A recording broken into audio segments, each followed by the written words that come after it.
Hello everyone, I'm Robin Pearson from the History of Byzantium podcast. If you're a fan of Roman history, then my show could be for you. Roman history didn't end in 476 AD, it just moved permanently east.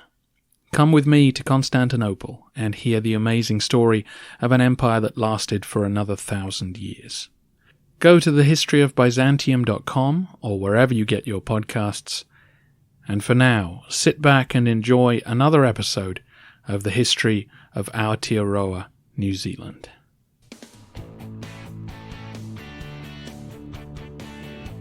Kia ora, g'day and welcome to the history of Aotearoa, New Zealand, episode 12. Ladies. Before we get going, I want to give a big thank you to Robin of the History of Byzantium podcast, who you just heard before. He was a huge help to me getting this whole thing started, as well as being a part of the inspiration for the format of the Maori Myth episodes.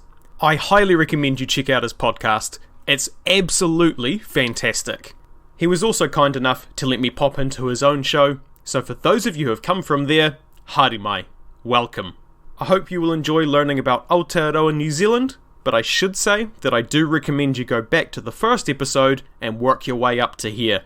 It will give you a much better understanding of what we are talking about now and help you with learning words from Te Reo Maori, the Maori language, which we use a lot of to illustrate certain ideas. If you are struggling to remember what each Te Reo word means, there is a page on the website, historyaotearoa.com, that should help you remember and understand the words we have used thus far. All finished with the other episodes? Sweet as. Let's get going. Last time, we talked about how Maori viewed their own borders and ownership of land, and how that contrasted with European ideas, along with what houses were made of and the importance of maraes. After looking at the script for this episode again, I realised it was going to be really long, so instead of making it one big episode, I'm going to make it two shorter ones. To decide which topic to focus on this week, I put up a poll on Twitter and Facebook, and Democracy decided we're going to change tack a bit, and look specifically at traditional Maori women and their place in society, which is something that is often omitted in the written histories. Women don't tend to have much power throughout history, and the people writing stuff down generally were men, who often weren't interested in what women were up to, because in their mind, they weren't up to much. So being able to have some information about them is fairly rare, but supremely interesting. Don't worry though, we'll return to the marae next time to talk about what you'd be doing in one, specifically the most common ceremony at the beginning of a meeting or hui, the pōwhiri. Before we get properly started though, in the course of today's topics we are going to be talking about one rather explicit thing. So if you are listening with your kids, and I know there is some of you out there who do, then you may wish to stop here and screen this episode before letting your children's ears listen to my filth. They gone? Alright, we're going to discuss something so embarrassing, so socially reprehensive, we barely even like to discuss it in public or acknowledge its existence. Sex. So with that warning in place, let's crack into it. As I mentioned, women throughout history don't tend to get talked about much, and generally when they do get some airtime, it's mostly to lambast them for being too lustful or trying to kill their stepson or something ridiculous. So we sometimes don't know much about specific women, but thankfully we do know what Maori women were generally up to in the pre-European era. From a young age, both boys and girls were having their bodies manipulated to bring them closer to what was considered attractive, such as their nose being pinched and their knees being rubbed occasionally. Women would also have the first joint of their thumb bent outwards to aid in weaving and flax preparation later on in life. As they got older, both men and women were also expected to have some sort of tomoko, tattooing, before they would be considered for marriage. We will talk about it more in a later episode, but women would generally only get their lips and chin tattooed, whereas men would get their entire face and most of their body done. Although, just some facial tattooing was required for a young bachelor to be thought of as attractive. Women naturally wanted to marry a hard-working man who could provide for them, and there were sayings among female circles that reinforced this, such as, and I do apologise for the pronunciation, I'm not used to speaking full sentences in te reo, quote, Tane ro kakahe kamoia, tane moi I roto e te whare krua te takataka, end quote. If a man is proficient in gathering shellfish, marry him. If he sleeps lazily in the house, reject him. Which I think is pretty fair enough. Men did have a corresponding proverb, though, that went, quote, Wahine e te ringa, wai kama moia, wahine e te nutu ka kama whakarearea atu, end quote. If a girl has nimble hands and feet, marry her. If she is only agile at talking, leave her alone.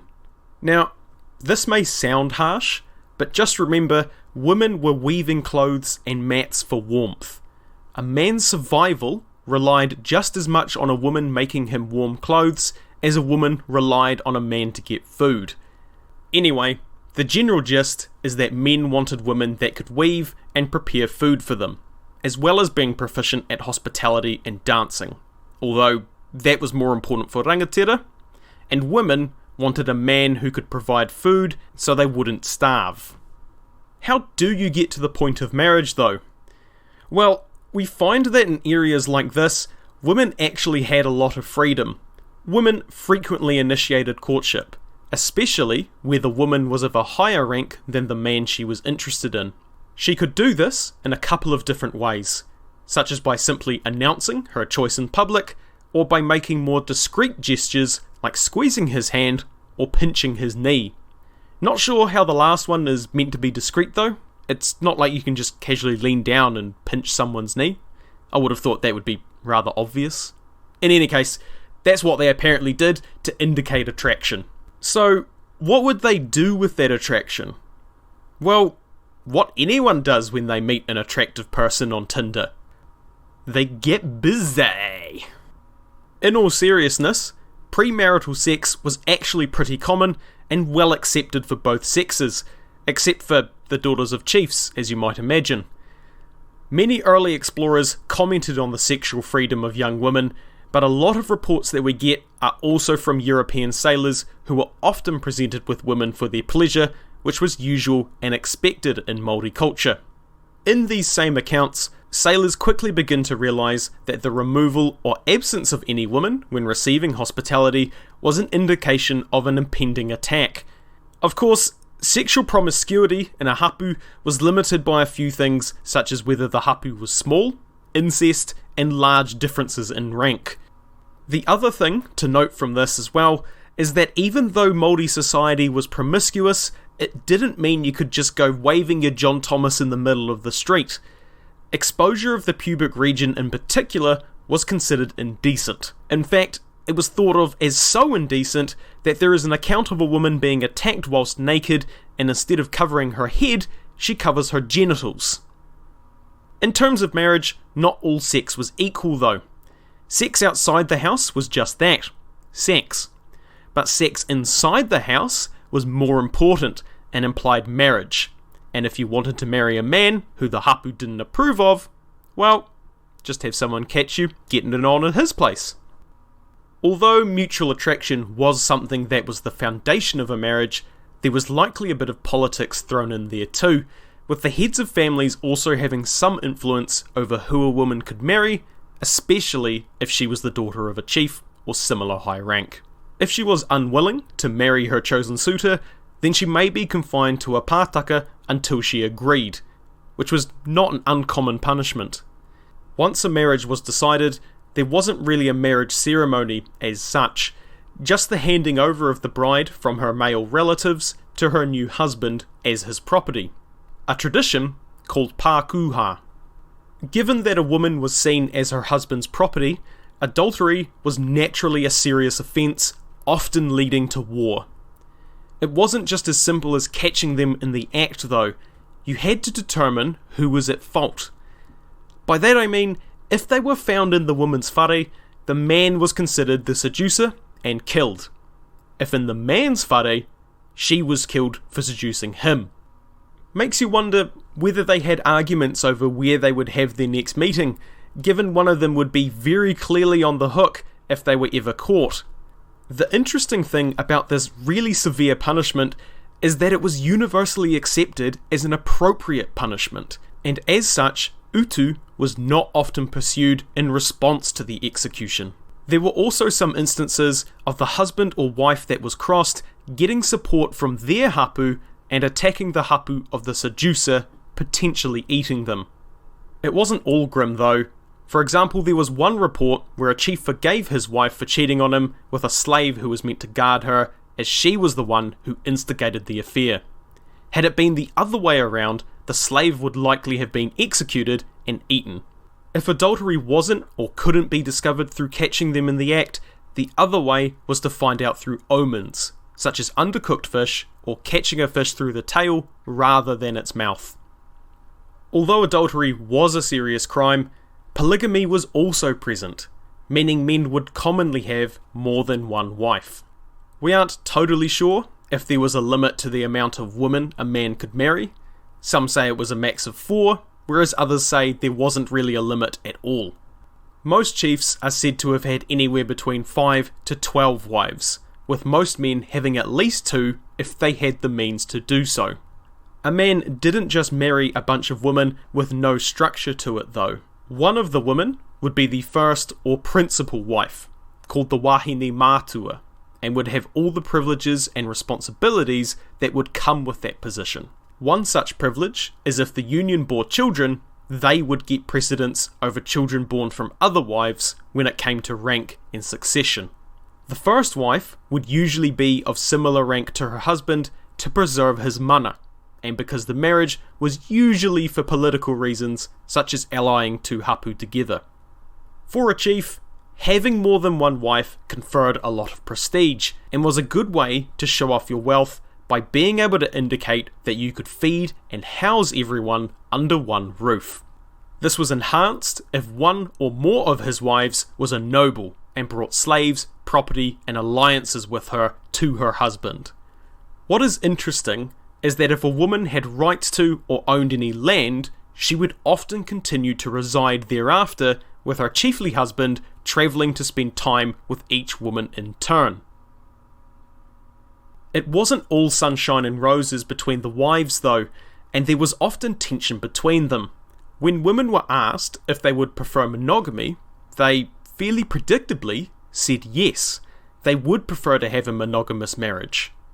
What's interesting with that though, is that we hear of a chief who also said he would prefer to have only one wife, so he wouldn't have to deal with the friction polygamy caused. This may have contributed to the common practice of sisters being married to the same man, perhaps to keep issues in-house, as it were. Polygamy also led to the obligation of a man to marry his brother's wife or wives when he died, so as not to leave them destitute. Despite what people thought though, the economic, labour and prestige incentives likely outweighed anything else. This can be seen in a proverb from the time, quote, "Kama te wharetahi, ka ora wharerua," end quote. One house brings disaster, 2 houses, life. Where there is marriage, there is also divorce, and a woman could be divorced if she failed to produce children. In particular, male children, as they were the ones who would inherit and bring the most mana to a whānau or hapu.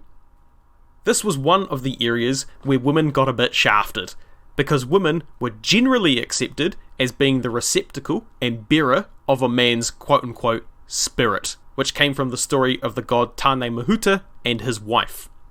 Despite this, women were held responsible for a lack of conception, hence the divorce, which in some instances was insisted on by the woman herself, often suggesting her husband marry her sister instead.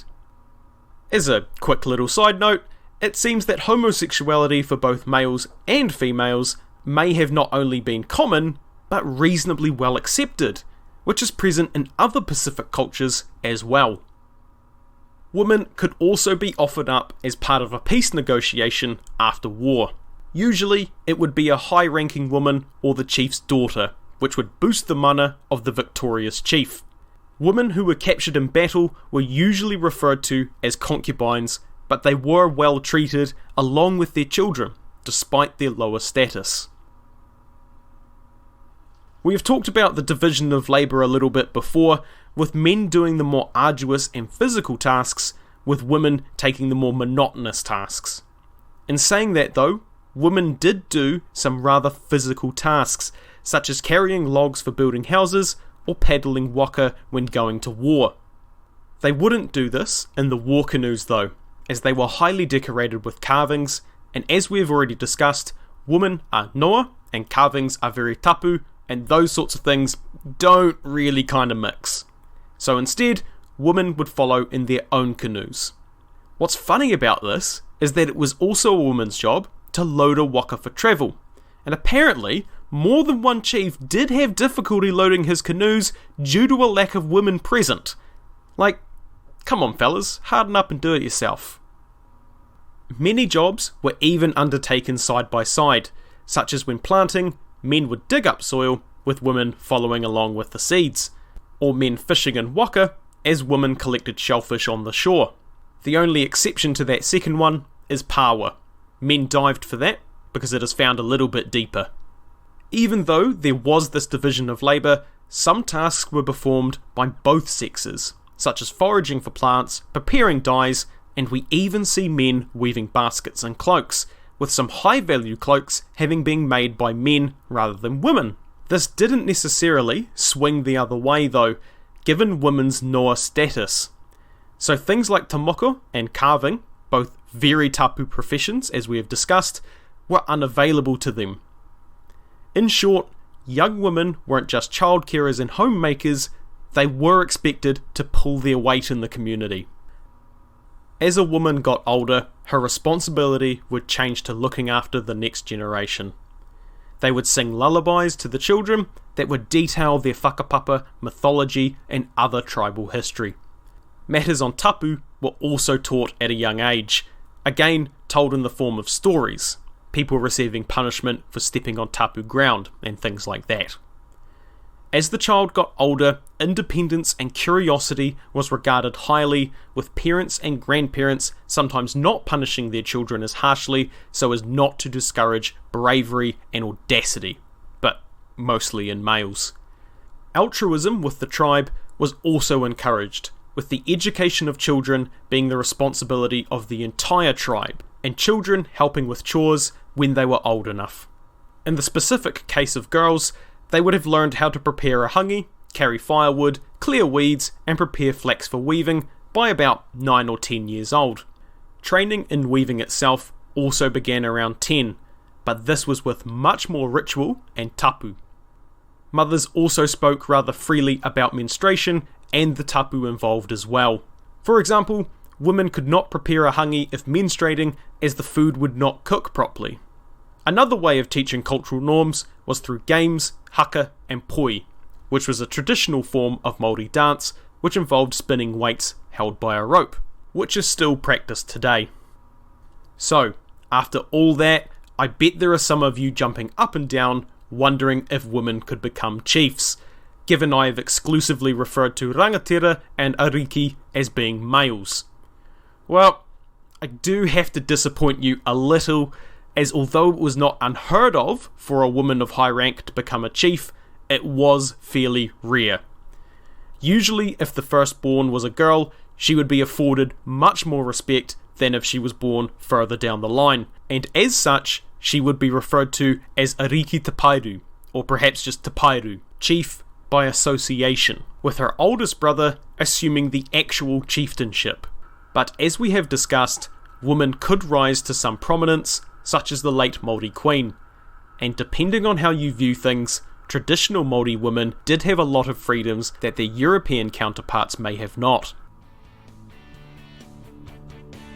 Next time, we return to the marae to look at Pouwhiri, the traditional Māori ceremony of greeting, which will involve speeches, challenges, singing, fancy introductions, and we will talk a bit about cannibalism too. So you may want to skip the next one as well if you don't want your kids listening to that either. If you want to send me feedback, ask a question, suggest a topic, or just have a chinwag, you can reach me through email at historyaotearoa@gmail.com or Twitter at History Aotearoa or Facebook at History Aotearoa New Zealand Podcast. Aotearoa spelled Aotearoa. Don't forget to rate us on iTunes or your preferred podcast platform, and to tell your friends to help us grow and teach more people about the history of our island nation. As always, haere tu atu, hoki tu mai. See you next time.